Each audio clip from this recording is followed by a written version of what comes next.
Welcome to Brainstorm MTG. I'm ELD, and this is Fast Effect Double Speed Magic the Gathering from ELD's Time Ball Games in Bellingham, Mass. And here we have the winning in for the ELD Legacy Open. Kenton on Bomberman versus Tyler on a Renin 6 Loam deck. A matchup that Kenton has already played today on camera, and we'll see if that experience pays off. He's got Lotus Petal, Mishra's Bauble, and Lion's Eye Diamond here. Tyler on the other side, fetching out a Bayou. Much less explosive looking start.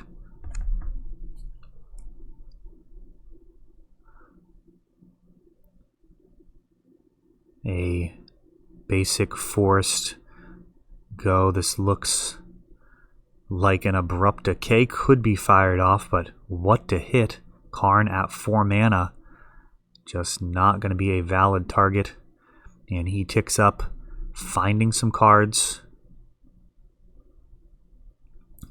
Karn able to generate tremendous amount of value, both in terms of card advantage or board presence.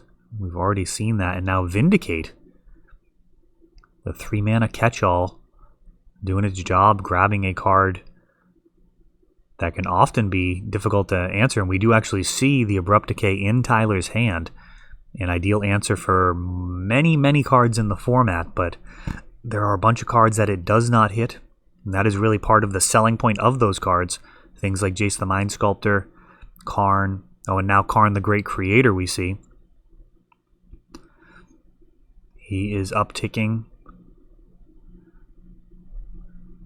4 mana available. Has a Lion's Eye Diamond on board. Could have cracked it in response if there was something you wanted to go all in on. If he had 2 LEDs, we almost certainly would have seen a Mycosynth Lattice come down there and just end the game. Instead, Karn going to try and stick around for another turn. Wasteland really hindering Kenton's mana base now. Knight of the Reliquary threatening to clear this Karn. That is a really brutal Wasteland. Kenton had to sacrifice the City of Traders earlier. And Glass Casket, a new Throne of Eldraine card. An artifact that can be searched out with Karn. It is white. Fits perfectly into this Monastery Mentor and Auriok Salvager's situation. Walking Ballista can go literally infinite with Salvagers, as can Mentor. Don't actually know if he's running the Salvagers. We'll see. Abrupt Decay.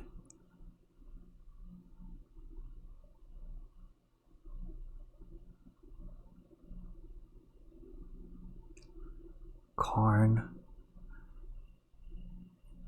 Such a dangerous card.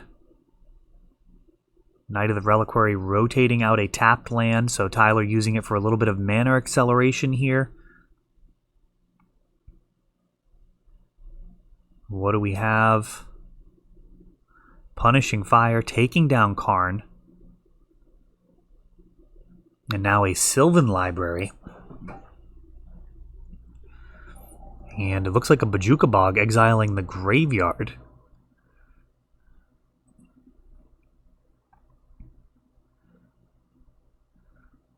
Bog, not really a great card to be drawing.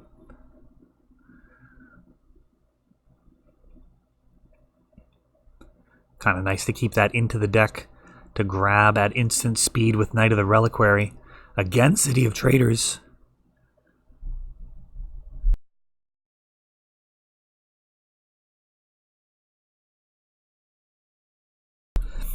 Again, City of Traders needing to be sacrificed. Kenton's mana base really not cooperating very much with him here.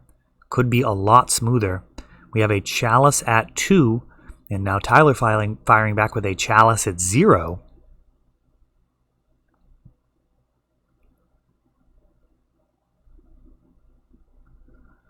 Knight rotating out a tapped land again, this time grabbing Cabal Pit, which successfully takes down this Monastery Mentor. Just a couple of monks left.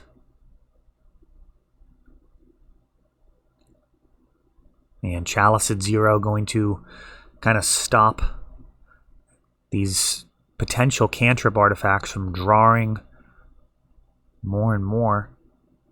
Or is this Bauble? And Mishra's Bauble not going to actually help out too much. So 1 being played, pumping these monks, and now a 2/2 Walking Ballista.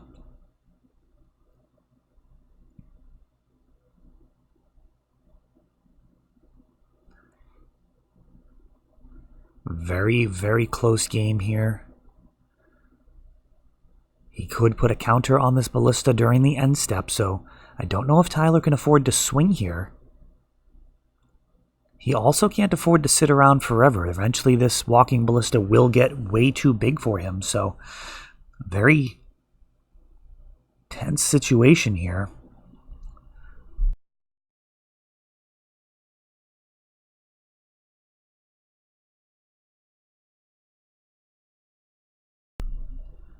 That knight continues to grow itself, sacrificing forest or plains to go get lands out of the deck. Man, it feels like if he had the Dark Depths combo in here, he would have already been able to do that several times over.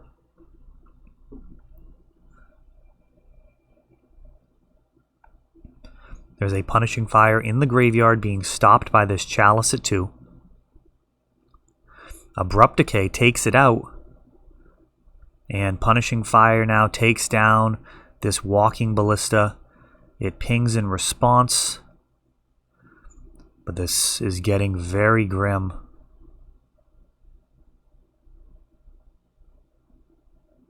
Ensnaring Bridge now.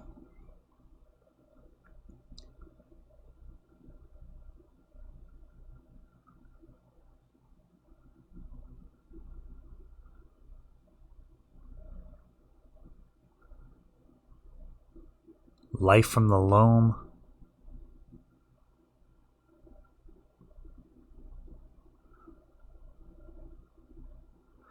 Gets a Wasteland and is going to restrict Kenton's mana base here.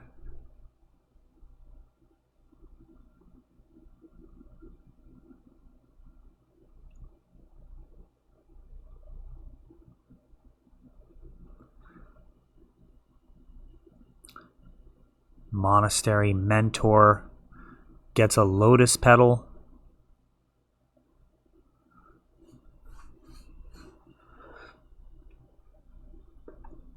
But Punishing Fire being bought back.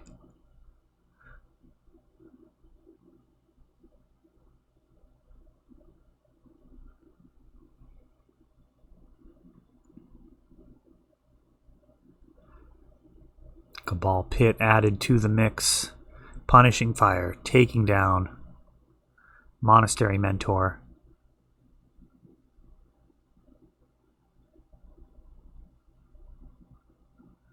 And these life totals, definitely not a way of figuring out who's winning this game. Mishra's Bauble. Is this actually going to resolve?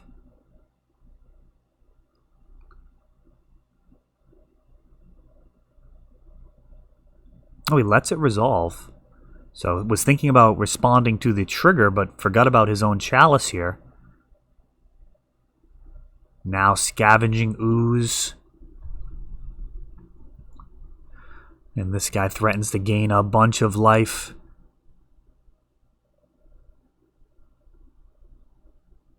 And Kenton tries to get one more past Chalice. That is shut down.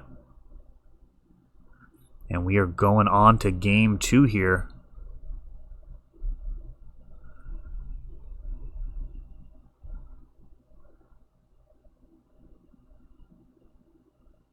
Bomberman, a very powerful deck. I would say radically underplayed for how powerful it is. It's a combo deck that gets to run Chalice of the Void. This new printing of Glass Casket, very interesting in its ability to handle creatures. I'm actually going to pull up the Oracle text on that one. Make sure.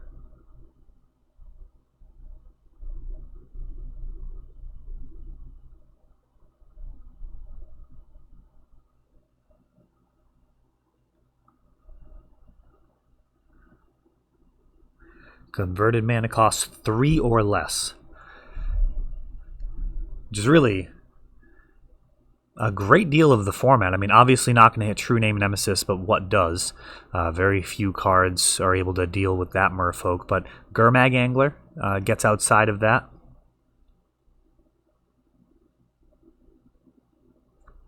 Yeah, outside of like Nick Fit playing like all sorts of crazy stuff, pretty much everything's running creatures that are 3 mana or less, so a very interesting addition to Bomberman. The ability for Karn to tutor that out of the sideboard. And Kenton leading out with a Cavern of Souls, going to be able to make his stuff uncounterable. Not as great in this matchup as many others. Turn 1 Mox Diamond for Tyler with no play. And we see a Punishing Fire, which is actually useful information. That could affect how Kenton decides to deploy some of his cards. A Walking Ballista coming down at 1. And Tyler's happy to Punishing Fire it. Wasteland taking out half of Kenton's mana base. And now Ancient Tomb taking 2.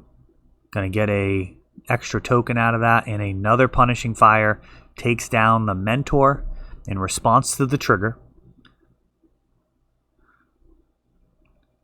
And if Tyler can find a Grove of the Burn Willows, this could be very bad. 4 mana. Auriok Salvagers. This threatens to go infinite. This would actually...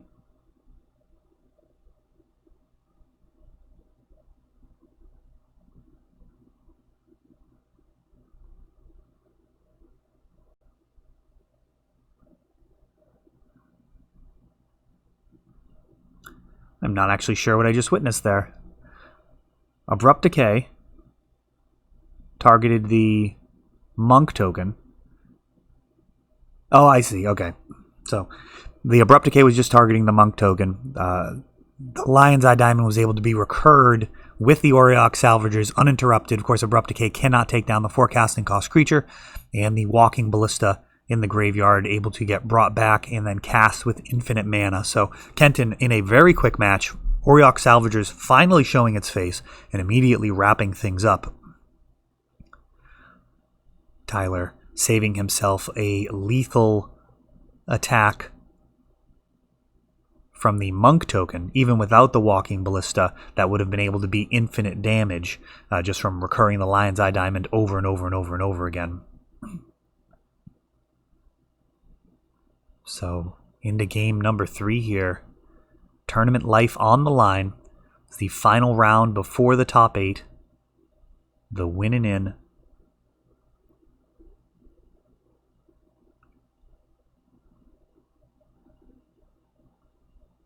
Tyler now on the play. Chalice at 0. A very powerful play here. This Bomberman deck shares a lot of DNA with vintage decks.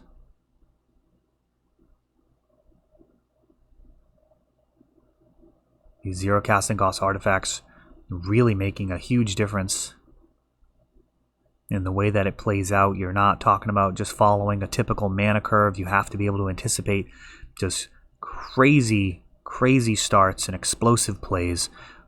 Grove of the Burn Willows, and now a Monastery Mentor. Mox Opal responded to by Punishing Fire.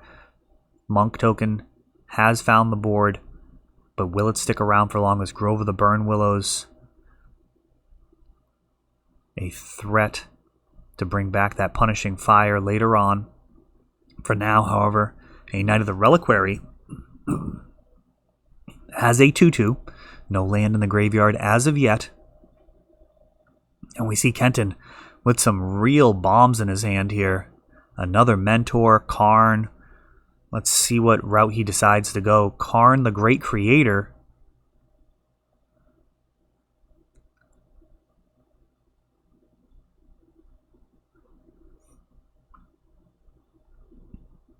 He grabs a Lion's Eye Diamond.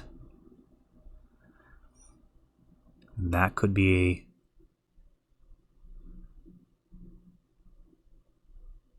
a real enabler for whatever he decides to do next. Leyline of the Void, hard cast. And we'll see if that ends up being a problem for Kenny's plans. He may have to pivot into a different plan. I mean, he can get Mycosynth Lattice now. And he does, so Tyler stuck with just a 2-2. Pumping the Monk, who's going to need to play defense for one more turn.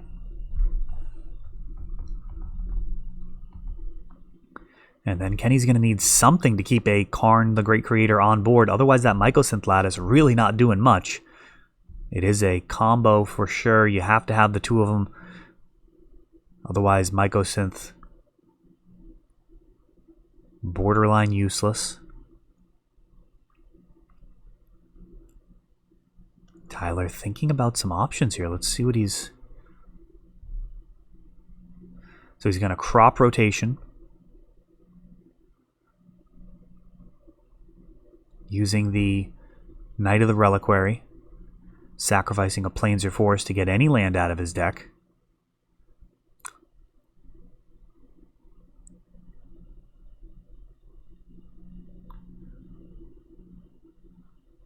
Well, I don't know if it's going to really help him out here. He's just trying to get a big Knight of the Reliquary. I guess he grabs a fetch land, sacrifices it. So, you know, he puts some lands in the graveyard.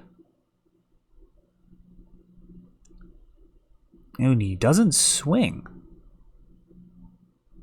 Knight of the Reliquary comes... I'm sorry, Monastery Mentor comes down. I think that Tyler had to swing there. This is just getting completely out of hand. And yeah, that'll do it. So Tyler had essentially 2 turns there. If he had swung with the Knight of the Reliquary, got rid of the Monk, and then if Kenton bricks, doesn't have any follow-up, then he could potentially get in there and take down that Karn, freeing himself from that lock. But that is not the case. Kenny holding on there with the Karn Mycosynth Lattice lock to lock his place into the top 8. That is all for this one, but don't worry, there is a lot more. You can check out our older videos, and we're always putting out new videos from ELD's Time Vault Games in Bellingham, Massachusetts. If you want to help the channel, of course, you can like, subscribe, share, tap that notification bell so you can know the next time our new videos come out. Thanks for watching.